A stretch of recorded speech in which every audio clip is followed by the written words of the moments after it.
The Adventure of the Beryl Coronet. Arthur Conan Doyle. H. Holmes, say I as I stood one morning in our bow window looking down the street, here is a madman coming along. It seems rather sad that his relative should allow him to come out alone. My friend rose lazily from his armchair and stood with his hands in the pockets of his dressing gown, looking over my shoulder.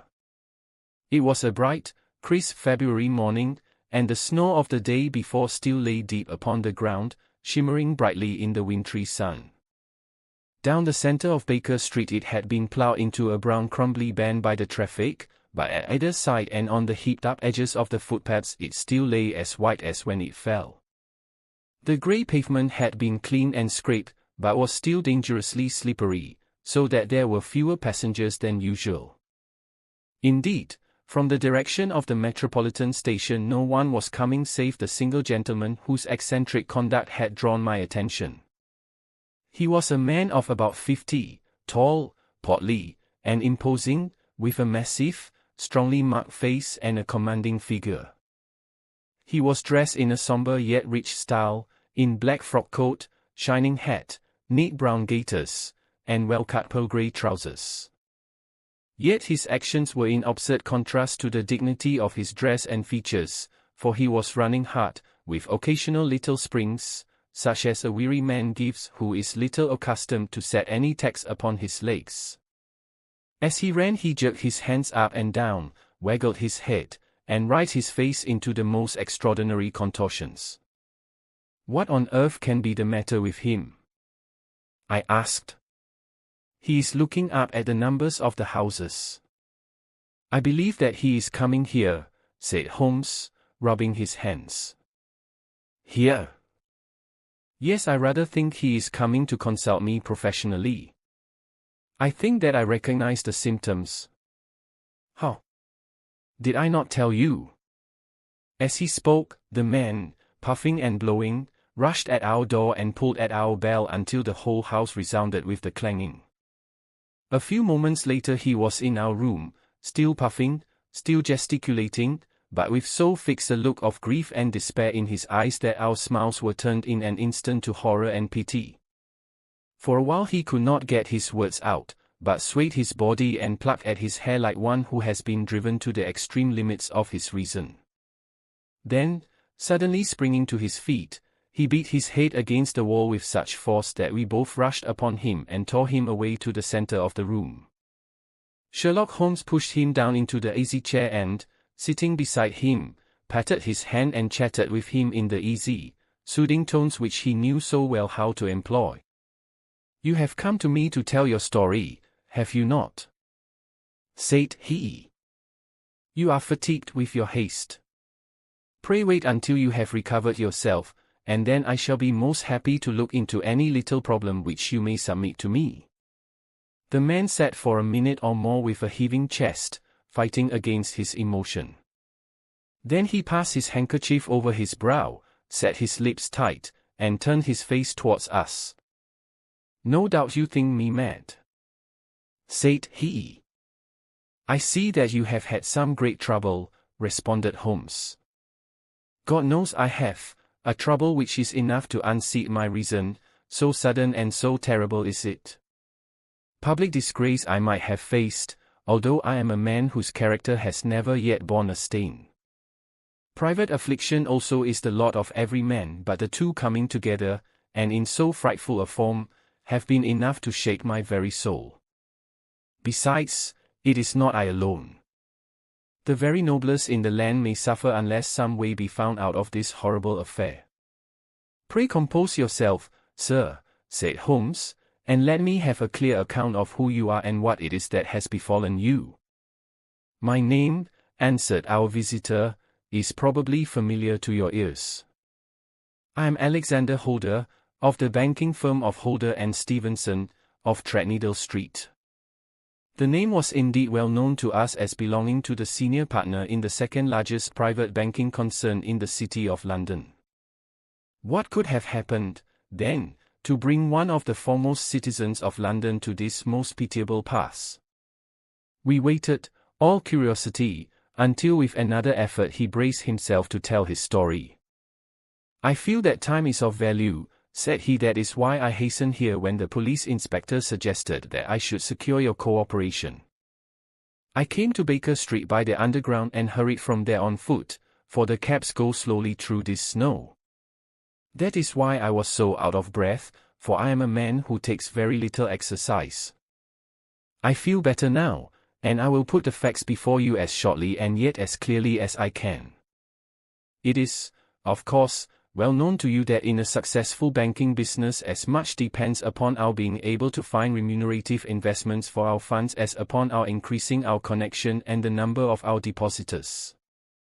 One of our most lucrative means of laying out money is in the shape of loans, where the security is unimpeachable. We have done a good deal in this direction during the last few years, and there are many noble families to whom we have advanced large sums upon the security of their pictures, libraries, or plate. Yesterday morning I was seated in my office at the bank when a card was brought in to me by one of the clerks. I started when I saw the name, for it was that of none other than, well, perhaps even to you I had better say no more than that it was a name which is a household word all over the earth, one of the highest, noblest, most exalted names in England. I was overwhelmed by the honor and attempted, when he entered, to say so, but he plunged at once into business with the air of a man who wishes to hurry quickly through a disagreeable task. Mr. Holder, said he, I have been informed that you are in the habit of advancing money. The firm does so when the security is good, answered. It is absolutely essential to me, said he, that I should have 50,000 at once. I could, of course, borrow so trifling a sum 10 times over from my friends, but I much prefer to make it a matter of business and to carry out that business myself. In my position you can readily understand that it is unwise to place oneself under obligations. For how long, may I ask, do you want this sum? Asked. Next Monday I have a large sum due to me, and I shall then most certainly repay what you advance, with whatever interest you think it right to charge. But it is very essential to me that the money should be paid at once. I should be happy to advance it without further parley from my own private purse, said I, were it not that the strain would be rather more than it could bear. If, on the other hand, I am to do it in the name of the firm, then in justice to my partner I must insist that, even in your case, every business-like precaution should be taken. I should much prefer to have it so, said he, raising up a square, black morocco case which he had laid beside his chair. You have doubtless heard of the Beryl Coronet, one of the most precious public possessions of the empire, said I. Precisely. He opened the case, and there, embedded in soft, flesh-colored velvet, lay the magnificent piece of jewelry which he had named. There are 39 enormous barrels, said he, and the price of the gold chasing is incalculable. The lowest estimate would put the worth of the coronet at double the sum which I have asked. I am prepared to leave it with you as my security. I took the precious case into my hands and looked in some perplexity from it to my illustrious client. You doubt its value? He asked. Not at all. I only doubt the propriety of my leaving it. You may set your mind at rest about that. I should not dream of doing so were it not absolutely certain that I should be able in 4 days to reclaim it. It is a pure matter of form. Is the security sufficient, ample, you understand, Mr. Holder, that I am giving you a strong proof of the confidence which I have in you, founded upon all that I have heard of you. I rely upon you not only to be discreet and to refrain from all gossip upon the matter but, above all, to preserve this coronet with every possible precaution because I need not say that a great public scandal would be caused if any harm were to befall it. Any injury to it would be almost as serious as its complete loss, for there are no barrels in the world to match these, and it would be impossible to replace them. I leave it with you, however, with every confidence, and I shall call for it in person on Monday morning. Seeing that my client was anxious to leave, I said no more but, calling for my cashier, I ordered him to pay over 51,000 notes.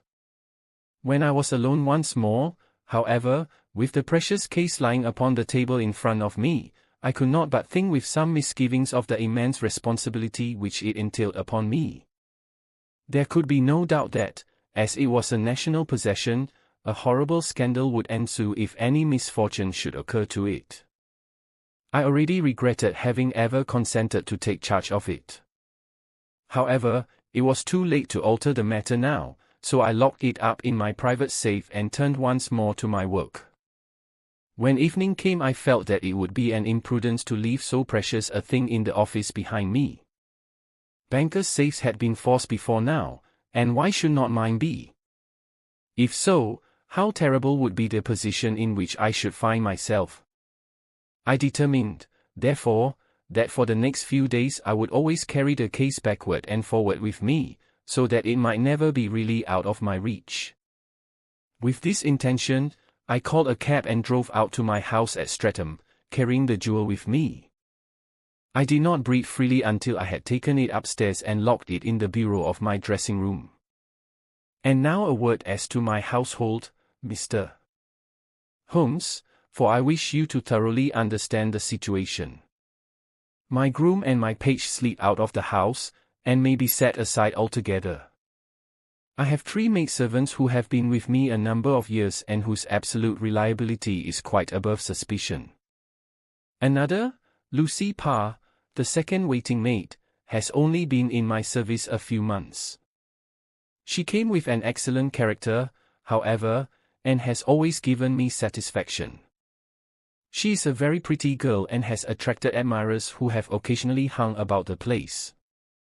That is the only drawback which we have found to her, but we believe her to be a thoroughly good girl in every way. So much for the servants. My family itself is so small that it will not take me long to describe it. I am a widower and have an only son, Arthur. He has been a disappointment to me, Mr. Holmes, a grievous disappointment. I have no doubt that I am myself to blame. People tell me that I have spoiled him. Very likely I have. When my dear wife died, I felt that he was all I had to love. I could not bear to see the smile fade even for a moment from his face. I have never denied him a wish. Perhaps it would have been better for both of us had I been sterner, but I meant it for the best. It was naturally my intention that he should succeed me in my business, but he was not of a business turn. He was wild, wayward, and, to speak the truth, I could not trust him in the handling of large sums of money. When he was young he became a member of an aristocratic club, and there, having charming manners, he was soon the intimate of a number of men with long purses and expensive habits. He learned to play heavily at cards and to squander money on the turf, until he had again and again to come to me and implore me to give him an advance upon his allowance, that he might settle his debts of honor. He tried more than once to break away from the dangerous company which he was keeping, but each time the influence of his friend, Sir George Burnwell, was enough to draw him back again. And, indeed, I could not wonder that such a man as Sir George Burnwell should gain an influence over him, for he has frequently brought him to my house, and I have found myself that I could hardly resist the fascination of his manner. He is older than Arthur, a man of the world to his fingertips, one who had been everywhere, seen everything, a brilliant talker, and a man of great personal beauty. Yet when I think of him in cold blood, far away from the glamour of his presence, I am convinced from his cynical speech and the look which I have caught in his eyes that he is one who should be deeply distrusted. So I think, and so, too, thinks my little Mary, who has a woman's quick insight into character. And now there is only she to be described. She is my niece, but when my brother died 5 years ago and left her alone in the world, I adopted her, and have looked upon her ever since as my daughter. She is a sunbeam in my house, sweet, loving, beautiful, a wonderful manager and housekeeper, yet as tender and quiet and gentle as a woman could be. She is my right hand. I do not know what I could do without her. In only one matter has she ever gone against my wishes. Twice my boy has asked her to marry him, for he loves her devotedly, but each time she has refused him. I think that if anyone could have drawn him into the right path it would have been she, and that his marriage might have changed his whole life, but now, alas, it is too late, forever too late. Now, Mr. Holmes, you know the people who live under my roof, and I shall continue with my miserable story. When we were taking coffee in the drawing room that night after dinner, I told Arthur and Mary my experience, and of the precious treasure which we had under our roof, suppressing only the name of my client. Lucy Parr, who had brought in the coffee, had, I am sure, left the room, but I cannot swear that the door was closed. Mary and Arthur were much interested and wished to see the famous coronet, but I thought it better not to disturb it. "Where have you put it?" asked Arthur. "In my own bureau." "Well, I hope to goodness the house won't be burgled during the night," said he. "It is locked up," I answered. "Oh, any old key will fit that bureau. When I was a youngster I have opened it myself with the key of the box-room cupboard." He often had a wild way of talking, so that I thought little of what he said. He followed me to my room, however, that night with a very grave face. "Look here, Dad," said he with his eyes cast down, "can you let me have 200? "No, I cannot," I answered sharply. "I have been far too generous with you in money matters." "You have been very kind," said he, "but I must have this money, or else I can never show my face inside the club again, and a very good thing, too," I cried. "Yes, but you would not have me leave it a dishonored man," said he. "I could not bear the disgrace. I must raise the money in some way, and if you will not let me have it, then I must try other means." I was very angry, for this was the third demand during the month. "You shall not have a farthing from me," I cried, on which he bowed and left the room without another word. When he was gone I unlocked my bureau, made sure that my treasure was safe, and locked it again. Then I started to go round the house to see that all was secure, a duty which I usually leave to Mary but which I thought it well to perform myself that night. As I came down the stairs I saw Mary herself at the side window of the hall, which she closed and fastened as I approached.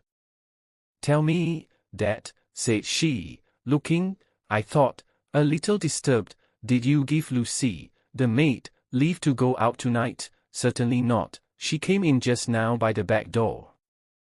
I have no doubt that she has only been to the side gate to see someone, but I think that it is hardly safe and should be stopped. You must speak to her in the morning, or I will if you prefer it."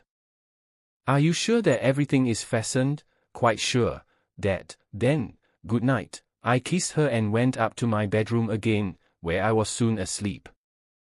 I am endeavoring to tell you everything, Mr. Holmes, which may have any bearing upon the case, but I beg that you will question me upon any point which I do not make clear. On the contrary, your statement is singularly lucid. I come to a part of my story now in which I should wish to be particularly so. I am not a very heavy sleeper, and the anxiety in my mind tended, no doubt, to make me even less so than usual. About 2 in the morning, then, I was awakened by some sound in the house. It had ceased ere I was wide awake, but it had left an impression behind it as though a window had gently closed somewhere. I lay listening with all my ears. Suddenly, to my horror, there was a distinct sound of footsteps moving softly in the next room. I slipped out of bed, all palpitating with fear, and peeped round the corner of my dressing-room door. "Arthur," I screamed, "you villain! You thief! How dare you touch that coronet?" The gas was half up, as I had left it, and my unhappy boy, dressed only in his shirt and trousers, was standing beside the light, holding the coronet in his hands. He appeared to be wrenching at it, or bending it with all his strength. At my cry he dropped it from his grasp and turned as pale as death. I snatched it up and examined it. One of the gold corners, with 3 of the barrels in it, was missing. "You blackguard," I shouted, beside myself with rage. You have destroyed it. You have dishonored me forever. Where are the jewels which you have stolen? Stolen, he cried.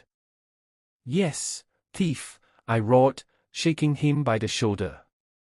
There are none missing. There cannot be any missing, said he. There are 3 missing. And you know where they are. Must I call you a liar as well as a thief? Did I not see you trying to tear off another piece? You have called me names enough, said he. I will not stand it any longer. I shall not say another word about this business, since you have chosen to insult me. I will leave your house in the morning and make my own way in the world. You shall leave it in the hands of the police, I cried half mad with grief and rage. I shall have this matter probed to the bottom. You shall learn nothing from me, said he with a passion such as I should not have thought was in his nature. If you choose to call the police, let the police find what they can. By this time the whole house was astir, for I had raised my voice in my anger. Mary was the first to rush into my room, and, at the sight of the coronet and of Arthur's face, she read the whole story and, with a scream, fell down senseless on the ground. I sent the housemaid for the police and put the investigation into their hands at once. When the inspector and a constable entered the house, Arthur, who had stood sullenly with his arms folded, asked me whether it was my intention to charge him with theft. I answered that it had ceased to be a private matter, but had become a public one, since the ruined coronet was national property. I was determined that the law should have its way in everything. At least, said he, you will not have me arrested at once. It would be to your advantage as well as mine if I might leave the house for 5 minutes, that you may get away, or perhaps that you may conceal what you have stolen, said I. And then, realizing the dreadful position in which I was placed, I implored him to remember that not only my honor but that of one who was far greater than I was at stake, and that he threatened to raise a scandal which would convulse the nation. He might avert it all if he would but tell me what he had done with the 3 missing stones. You may as well face the matter, said I. You have been caught in the act, and no confession could make your guilt more heinous. If you but make such reparation as is in your power, by telling us where the barrels are, all shall be forgiven and forgotten. Keep your forgiveness for those who ask for it, he answered, turning away from me with a sneer. I saw that he was too hardened for any words of mine to influence him. There was but one way for it. I called in the inspector and gave him into custody. A search was made at once not only of his person but of his room and of every portion of the house where he could possibly have concealed the gems, but no trace of them could be found, nor would the wretched boy open his mouth for all our persuasions and our threats. This morning he was removed to a cell, and I, after going through all the police formalities, have hurried round to you to implore you to use your skill in unraveling the matter. The police have openly confessed that they can at present make nothing of it. You may go to any expense which you think necessary. I have already offered a reward of 1,000. My God, what shall I do? I have lost my honor, my gems, and my son in one night. Oh, what shall I do? He put a hand on either side of his head and rocked himself to and fro, droning to himself like a child whose grief has got beyond words. Sherlock Holmes sat silent for some few minutes, with his brows knitted and his eyes fixed upon the fire. Do you receive much company? He asked. None save my partner with his family and an occasional friend of Arthur's. Sir George Burnwell has been several times lately. No one else, I think. Do you go out much in society? Arthur does. Mary and I stay at home. We neither of us care for it. That is unusual in a young girl. She is of a quiet nature. Besides, she is not so very young. She is 24. This matter, from what you say, seems to have been a shock to her also. Terrible. She is even more affected than I. You have neither of you any doubt as to your son's guilt? How can we have when I saw him with my own eyes with the coronet in his hands? I hardly consider that a conclusive proof. Was the remainder of the coronet at all injured? Yes, it was twisted. Do you not think, then, that he might have been trying to straighten it? God bless you. You are doing what you can for him and for me. But it is too heavy a task. What was he doing there at all? If his purpose were innocent, why did he not say so? Precisely. And if it were guilty, why did he not invent a lie? His silence appears to me to cut both ways. There are several singular points about the case. What did the police think of the noise which awoke you from your sleep? They considered that it might be caused by Arthur's closing his bedroom door. A likely story. As if a man bent on felony would slam his door so as to wake a household. What did they say, then, of the disappearance of these gems? They are still sounding the planking and probing the furniture in the hope of finding them. Have they thought of looking outside the house? Yes, they have shown extraordinary energy.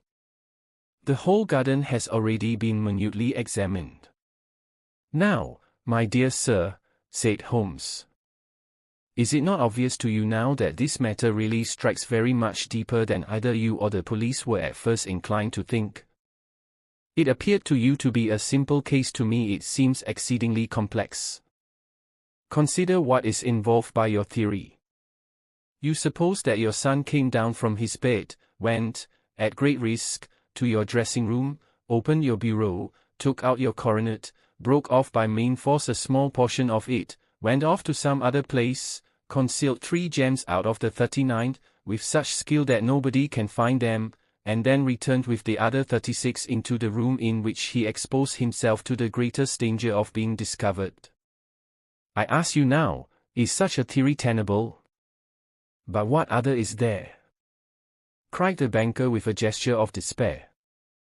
If his motives were innocent, why does he not explain them? It is our task to find that out, replied Holmes. So now, if you please, Mr. Holder, we will set off for Streatham together, and devote an hour to glancing a little more closely into details. My friend insisted upon my accompanying them in their expedition, which I was eager enough to do, for my curiosity and sympathy were deeply stirred by the story to which we had listened. I confess that the guilt of the banker's son appeared to me to be as obvious as it did to his unhappy father, but still I had such faith in Holmes' judgment that I felt that there must be some grounds for hope as long as he was dissatisfied with the accepted explanation. He hardly spoke a word the whole way out to the southern suburb, but sat with his chin upon his breast and his head drawn over his eyes, sunk in the deepest thought. Our client appeared to have taken fresh heart at the little glimpse of hope which had been presented to him, and he even broke into a desultory chat with me over his business affairs. A short railway journey and a shorter walk brought us to Fairbank, the modest residence of the great financier. Fairbank was a good-sized square house of white stone, standing back a little from the road. A double carriage sweep, with a snow-clad lawn, stretched down in front to 2 large iron gates which closed the entrance. On the right side was a small wooden thicket, which led into a narrow path between 2 neat hedges stretching from the road to the kitchen door, and forming the tradesman's entrance. On the left ran a lane which led to the stables, and was not itself within the grounds at all, being a public, though little used, thoroughfare. Holmes left us standing at the door and walked slowly all round the house, across the front, down the tradesman's path, and so round by the garden behind into the stable lane. So long was he that Mr. Holder and I went into the dining room and waited by the fire until he should return. We were sitting there in silence when the door opened and a young lady came in. She was rather above the middle height, slim, with dark hair and eyes, which seemed the darker against the absolute pallor of her skin. I do not think that I have ever seen such deadly paleness in a woman's face. Her lips, too, were bloodless, but her eyes were flushed with crying. As she swept silently into the room, she impressed me with a greater sense of grief than the banker had done in the morning, and it was the more striking in her as she was evidently a woman of strong character, with immense capacity for self-restraint. Disregarding my presence, she went straight to her uncle and passed her hand over his head with a sweet womanly caress. "You have given orders that Arthur should be liberated, have you not, Dad?" she asked. "No, no, my girl, the matter must be probed to the bottom. But I am so sure that he is innocent. You know what woman's instincts are. I know that he has done no harm and that you will be sorry for having acted so harshly. Why is he silent, then, if he is innocent? Who knows? Perhaps because he was so angry that you should suspect him." "How could I help suspecting him, when I actually saw him with the coronet in his hand?" "Oh, but he had only picked it up to look at it. Oh, do take my word for it that he is innocent. Let the matter drop and say no more. It is so dreadful to think of our dear Arthur in a prison. I shall never let it drop until the gems are found, never, Mary. Your affection for Arthur blinds you as to the awful consequences to me. Far from hushing the thing up, I have brought a gentleman down from London to inquire more deeply into it." "This gentleman?" she asked, facing round to me. "No, his friend. He wished us to leave him alone. He is round in the stable lane now." "The stable lane?" She raised her dark eyebrows. "What can he hope to find there?" "Oh. This, I suppose, is he. I trust, sir, that you will succeed in proving, what I feel sure is the truth, that my cousin Arthur is innocent of this crime." "I fully share your opinion, and I trust, with you, that we may prove it," returned Holmes, going back to the mat to knock the snow from his shoes. "I believe I have the honor of addressing Miss Mary Holder. Might I ask you a question or two?" "Pray do, sir, if it may help to clear this horrible affair up." "You heard nothing yourself last night?" "Nothing, until my uncle here began to speak loudly. I heard that, and I came down." "You shut up the windows and doors the night before. Did you fasten all the windows?" "Yes." "Were they all fastened this morning?" "Yes." "You have a maid who has a sweetheart. I think that you remarked to your uncle last night that she had been out to see him." "Yes, and she was the girl who waited in the drawing room, and who may have heard uncle's remarks about the coronet." "I see. You infer that she may have gone out to tell her sweetheart, and that the two may have planned the robbery." "But what is the good of all these vague theories?" cried the banker impatiently, "when I have told you that I saw Arthur with the coronet in his hands." "Wait a little, Mr. Holder. We must come back to that. About this girl, Miss Holder. You saw her return by the kitchen door, I presume?" "Yes, when I went to see if the door was fastened for the night I met her sleeping in. I saw the man, too, in the gloom." "Do you know him?" "Oh, yes. He is the greengrocer who brings our vegetables round. His name is Francis Prosper." "He stood," said Holmes, "to the left of the door, that is to say, farther up the path than is necessary to reach the door?" "Yes, he did." "And he is a man with a wooden leg?" Something like fear sprang up in the young lady's expressive black eyes. "Why, you are like a magician," said she. "How do you know that?" She smiled, but there was no answering smile in Holmes' thin, eager face. "I should be very glad now to go upstairs," said he. "I shall probably wish to go over the outside of the house again. Perhaps I had better take a look at the lower windows before I go up." He walked swiftly round from one to the other, pausing only at the large one which looked from the hall onto the stable lane. This he opened and made a very careful examination of the seal with his powerful magnifying lens. "Now we shall go upstairs," said he at last. The banker's dressing room was a plainly furnished little chamber, with a grey carpet, a large bureau, and a long mirror. Holmes went to the bureau first and looked hard at the lock. "Which key was used to open it?"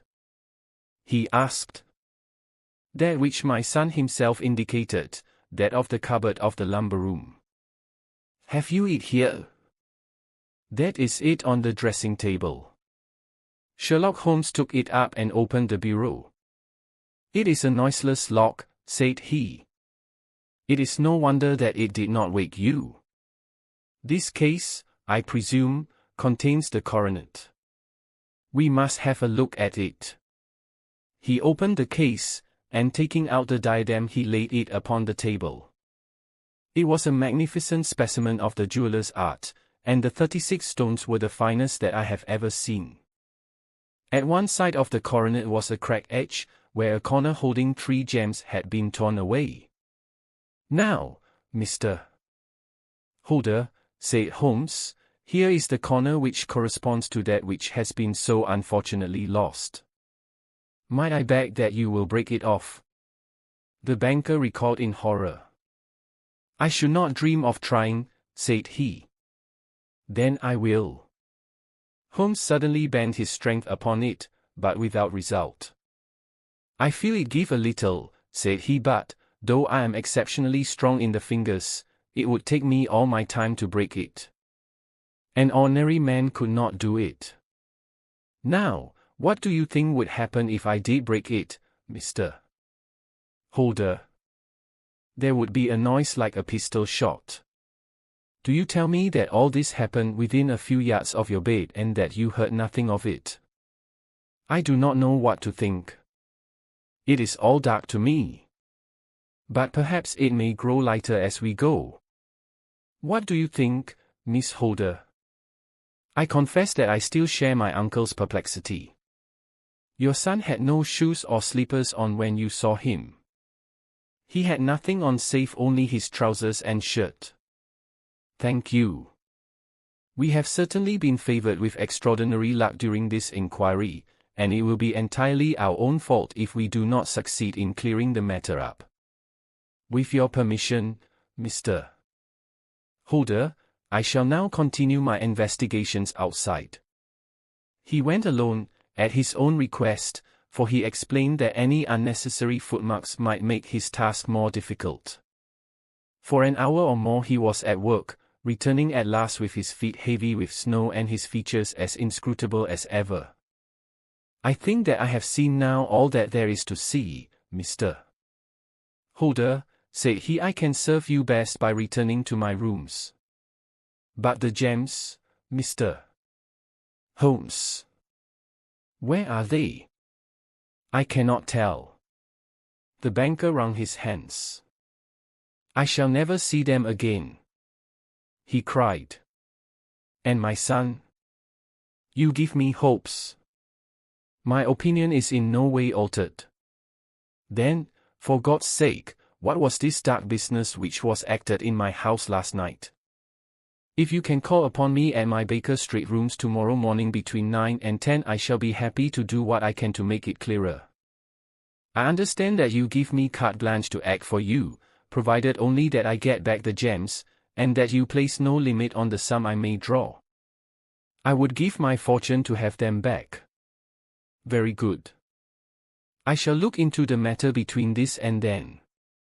Goodbye. It is just possible that I may have to come over here again before evening." It was obvious to me that my companion's mind was now made up about the case, although what his conclusions were was more than I could even dimly imagine. Several times during our homeward journey I endeavored to sound him upon the point, but he always glided away to some other topic, until at last I gave it over in despair. It was not yet 3 when we found ourselves in our rooms once more.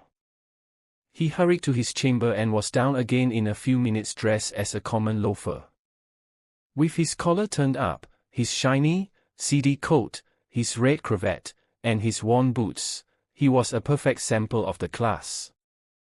"I think that this should do," said he, glancing into the glass above the fireplace.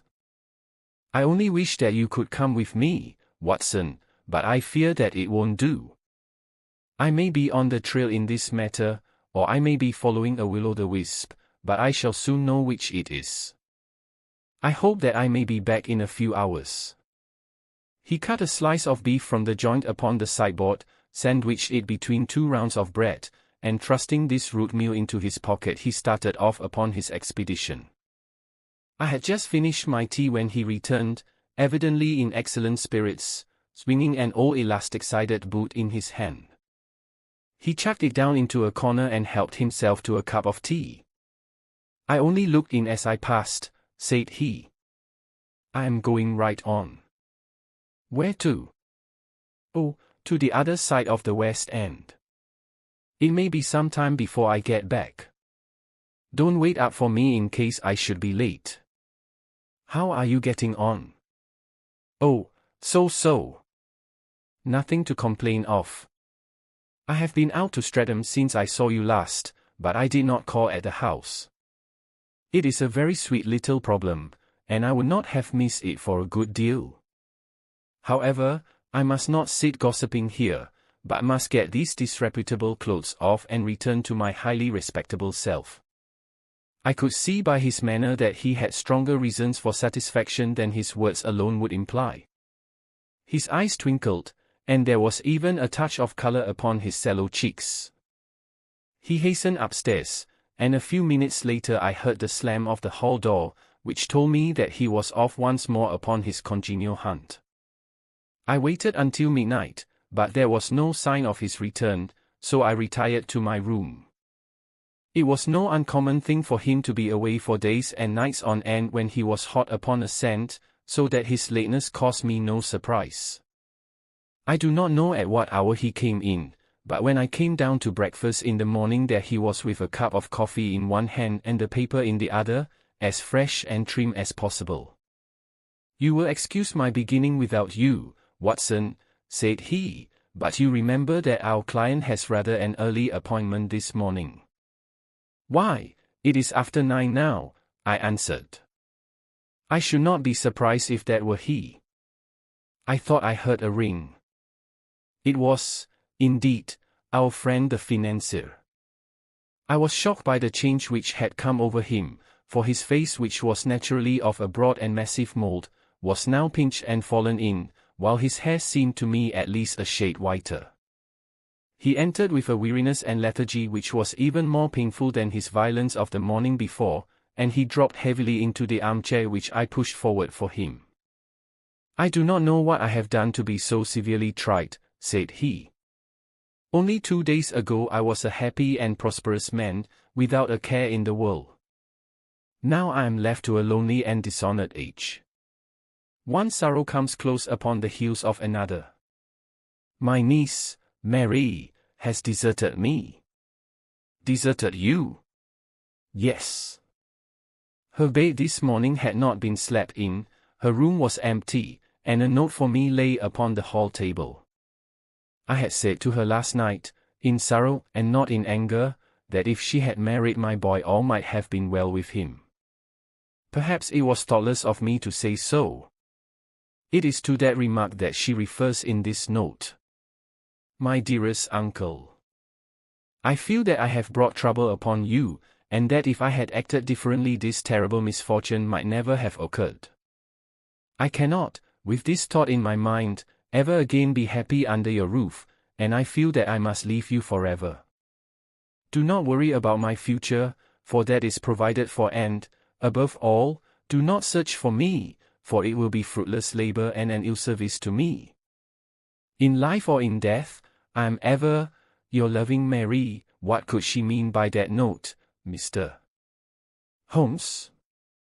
Do you think it points to suicide? No, nothing of the kind. It is perhaps the best possible solution. I trust, Mr. Holder, that you are nearing the end of your troubles. How? You say so? You have heard something, Mr. Holmes, you have learned something. Where are the gems? You would not think £1,000 apiece an excessive sum for them. I would pay 10. That would be unnecessary. 3,000 will cover the matter. And there is a little reward, I fancy. Have you your checkbook? Here is a pen. Better make it out for 4,000. With a dazed face the banker made out the required check. Holmes walked over to his desk, took out a little triangular piece of gold with 3 gems in it, and threw it down upon the table. With a shriek of joy our client clutched it up. You have it, he gasped. I am saved. I am saved. The reaction of joy was as passionate as his grief had been, and he hugged his recovered gems to his bosom. There is one other thing you owe, Mr. Holder, said Sherlock Holmes rather sternly. Oh. He caught up a pen. Name the sum, and I will pay it. No, the debt is not to me. You owe a very humble apology to that noble lad, your son, who has carried himself in this matter as I should be proud to see my own son do, should I ever chance to have one. Then it was not Arthur who took them.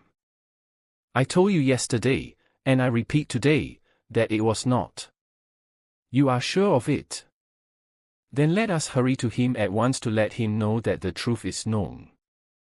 He knows it already. When I had cleared it all up I had an interview with him, and finding that he would not tell me the story, I told it to him, on which he had to confess that I was right and to add the very few details which were not yet quite clear to me. Your news of this morning, however, may open his lips. For heaven's sake, tell me, then, what is this extraordinary mystery? I will do so, and I will show you the steps by which I reached it. And let me say to you, first, that which it is hardest for me to say and for you to hear. There has been an understanding between Sir George Burnwell and your niece Mary. They have now fled together. My Mary. Impossible. It is unfortunately more than possible, it is certain. Neither you nor your son knew the true character of this man when you admitted him into your family circle. He is one of the most dangerous men in England, a ruined gambler, an absolutely desperate villain, a man without heart or conscience. Your niece knew nothing of such men. When he breathed his vows to her, as he had done to 100 before her, she flattered herself that she alone had touched his heart. The devil knows best what he said, but at least she became his tool and was in the habit of seeing him nearly every evening. I cannot, and I will not, believe it, cried the banker with an ashen face. I will tell you, then, what occurred in your house last night.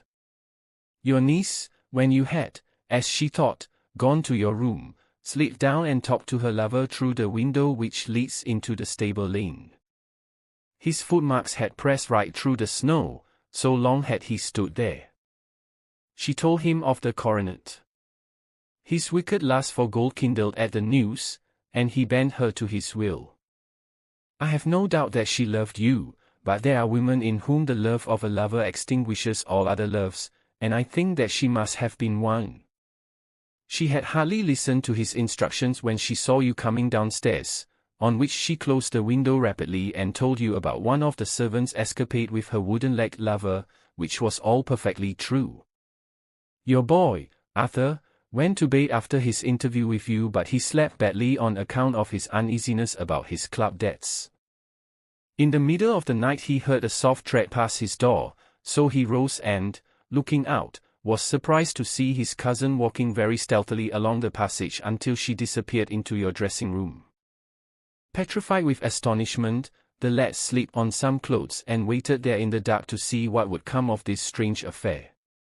Presently she emerged from the room again, and in the light of the passage lamp your son saw that she carried the precious coronet in her hands. She passed down the stairs, and he, thrilling with horror, ran along and slipped behind the curtain near your door, whence he could see what passed in the hall beneath. He saw her stealthily open the window, hand out the coronet to someone in the gloom, and then closing it once more hurry back to her room, passing quite close to where he stood hid behind the curtain. As long as she was on the scene, he could not take any action without a horrible exposure of the woman whom he loved. But the instant that she was gone, he realized how crushing a misfortune this would be for you, and how important it was to set it right. He rushed down, just as he was, in his bare feet, opened the window, sprang out into the snow, and ran down the lane, where he could see a dark figure in the moonlight. Sir George Burnwell tried to get away, but Arthur caught him, and there was a struggle between them, your lad tugging at one side of the coronet, and his opponent at the other. In the scuffle, your son struck Sir George and cut him over the eye. Then something suddenly snapped, and your son, finding that he had the coronet in his hands, rushed back, closed the window, ascended to your room, and had just observed that the coronet had been twisted in the struggle and was endeavoring to straighten it when you appeared upon the scene. "Is it possible?" gasped the banker. You then roused his anger by calling him names at a moment when he felt that he had deserved your warmest thanks. He could not explain the true state of affairs without betraying one who certainly deserved little enough consideration at his hands. He took the more chivalrous view, however, and preserved her secret. "And that was why she shrieked and fainted when she saw the coronet," cried Mr. Holder. "Oh, my God! What a blind fool I have been. And he's asking to be allowed to go out for 5 minutes. The dear fellow wanted to see if the missing piece were at the scene of the struggle. How cruelly I have misjudged him. When I arrived at the house," continued Holmes, "I at once went very carefully round it to observe if there were any traces in the snow which might help me. I knew that none had fallen since the evening before, and also that there had been a strong frost to preserve impressions. I passed along the tradesman's path, but found it all trampled down and indistinguishable. Just beyond it, however, at the far side of the kitchen door, a woman had stood and talked with a man, whose round impressions on one side showed that he had a wooden leg. I could even tell that they had been disturbed, for the woman had run back swiftly to the door, as was shown by the deep toe and light heel marks, while wooden leg had waited a little, and then had gone away. I thought at the time that this might be the maid and her sweetheart, of whom you had already spoken to me, and inquiry showed it was so. I passed round the garden without seeing anything more than random tracks, which I took to be the police, but when I got into the stable lane a very long and complex story was written in the snow in front of me. There was a double line of tracks of a booted man, and a second double line which I saw with delight belonged to a man with naked feet. I was at once convinced from what you had told me that the latter was your son. The first had walked both ways, but the other had run swiftly, and as his tread was marked in places over the depression of the boot, it was obvious that he had passed after the other. I followed them up and found they led to the hall window, where Boots had worn all the snow away while waiting. Then I walked to the other end, which was 100 yards or more down the lane. I saw where Boots had faced round, where the snow was cut up as though there had been a struggle, and, finally, where a few drops of blood had fallen, to show me that I was not mistaken. Boots had then run down the lane, and another little smudge of blood showed that it was he who had been hurt. When he came to the high road at the other end, I found that the pavement had been cleared, so there was an end to that clue. On entering the house, however, I examined, as you remember, the sill and framework of the hall window with my lens, and I could at once see that someone had passed out. I could distinguish the outline of an instep where the wet foot had been placed in coming in. I was then beginning to be able to form an opinion as to what had occurred. A man had waited outside the window, someone had brought the gems, the deed had been overseen by your son, he had pursued the thief, had struggled with him, they had each tugged at the coronet, their united strength causing injuries which neither alone could have effected. He had returned with the prize, but had left a fragment in the grasp of his opponent. So far I was clear. The question now was, who was the man and who was it brought him the coronet? It is an old maxim of mine that when you have excluded the impossible, whatever remains, however improbable, must be the truth. Now, I knew that it was not you who had brought it down, so there only remained your niece and the maids. But if it were the maids, why should your son allow himself to be accused in their place? There could be no possible reason. As he loved his cousin, however, there was an excellent explanation why he should retain her secret, the more so as the secret was a disgraceful one. When I remembered that you had seen her at that window, and how she had fainted on seeing the coronet again, my conjecture became a certainty. And who could it be who was her confederate? A lover evidently, for who else could outweigh the love and gratitude which she must feel to you? I knew that you went out little, and that your circle of friends was a very limited one. But among them was Sir George Burnwell. I had heard of him before as being a man of evil reputation among women. It must have been he who wore those boots and retained the missing gems. Even though he knew that Arthur had discovered him, he might still flatter himself that he was safe, for the lad could not say a word without compromising his own family. Well, your own good sense will suggest what measures I took next. I went in the shape of a loafer to Sir George's house, managed to pick up an acquaintance with his valet, learned that his master had cut his head the night before, and, finally, at the expense of 6 shillings, made all sure by buying a pair of his cast-off shoes. With these I journeyed down to Streatham and saw that they exactly fitted the tracks. I saw an ill-dressed vagabond in the lane yesterday evening, said Mr. Holder. Precisely. It was I. I found that I had my man, so I came home and changed my clothes.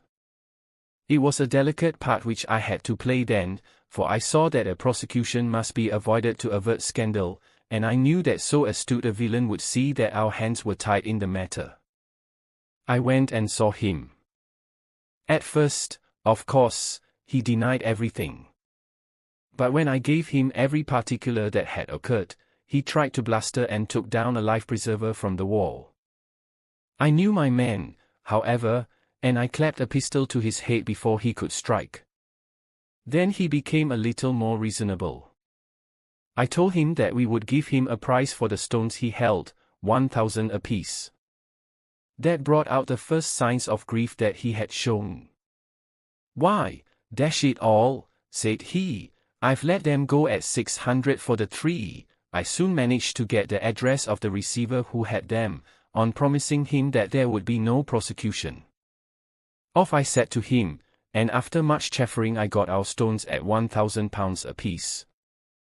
Then I looked in upon your son, told him that all was right, and eventually got to my bed about 2 o'clock, after what I may call a really hard day's work." "A day which has saved England from a great public scandal," said the banker, rising. "Sir, I cannot find words to thank you, but you shall not find me ungrateful for what you have done. Your skill has indeed exceeded all that I have heard of it. And now I must fly to my dear boy to apologize to him for the wrong which I have done him. As to what you tell me of poor Mary, it goes to my very heart. Not even your skill can inform me where she is now." "I think that we may safely say," returned Holmes, "that she is wherever Sir George Burnwell is. It is equally certain, too, that whatever her sins are, they will soon receive a more than sufficient punishment." One mystery ends, another begins. Subscribe, and we'll see you in the next story.